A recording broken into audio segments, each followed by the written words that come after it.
নমস্কার।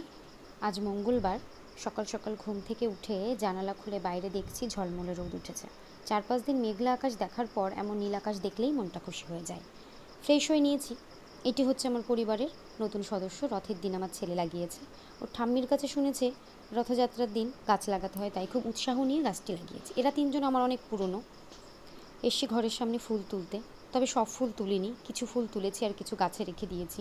সব ফুলটা গাছ থেকে তুলে নিলে গাছটা বড় দেখতে খারাপ দেখায়।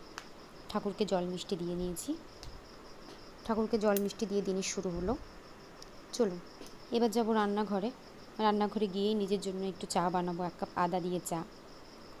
1 কাপ চা না খেলে দিনটা যেন শুরুই হয় না। যারা চা পছন্দ করেন তারা অবশ্যই জানবেন, সকালে চা দিয়ে শুরু না হলে দিনটি শুরু হতে চায় না। এই প্রসঙ্গে আপনাদের একটা কথা বলে রাখি, ওড়িশায় সবাই সকালে উঠে ঠাকুরকে জল মিষ্টি দিয়ে তারপরেই নিজেদের দিনের শুরু করে। আপনি খাওয়া বলেন যাই করেন, সকালে ঠাকুরকে জল মিষ্টি দেওয়া হয়, তারপর তারা নিজেদের সমস্ত কাজকর্ম তারা শুরু করে। ভেবেছি বানাবো একটু ডালিয়া। প্রেশার কুকারে এরম করে টিস্যু বা কাগজ দিয়ে নিলে প্রেশার কুকারের ঢাকনা একটু পরে পরিষ্কার করতে অনেক বেশি সুবিধা হয় বলে আমার মনে হয়। কেটে নিয়েছি একটু পটল, গাজর, আলু, একটু টমেটো আর 2টো লঙ্কা। এই সবজিগুলো দিয়েই আজকে রান্না করব ডালিয়া। প্রেশার কুকারে 2 চামচ ডালিয়া, 1 চামচ ডাল ধুয়ে নিয়েছি। এবারে 1.5 গ্লাস মতো জল দিয়ে সব সবজিগুলিকে দিয়ে সিটি মেরে নামিয়ে নেব। নামিয়ে নিয়ে ঢাকনাটি খুলে 1 চামচ ঘি দিলে আমার মনে হয় ডালিয়ার টেস্ট আরও যেন বেড়ে যায়, তাই 1 চামচ ঘি দেব। পরিমাণ মতো লবণ আর হলুদ দিয়ে নিচ্ছি। আর দেব কয়েকটি সোয়া চাংস। আমার ছেলেটি এই সোয়া চাংসগুলো খুবই পছন্দ করে বলে আমি চেষ্টা করি বেশিরভাগ রান্নায় সোয়া চাংস ব্যবহার করার।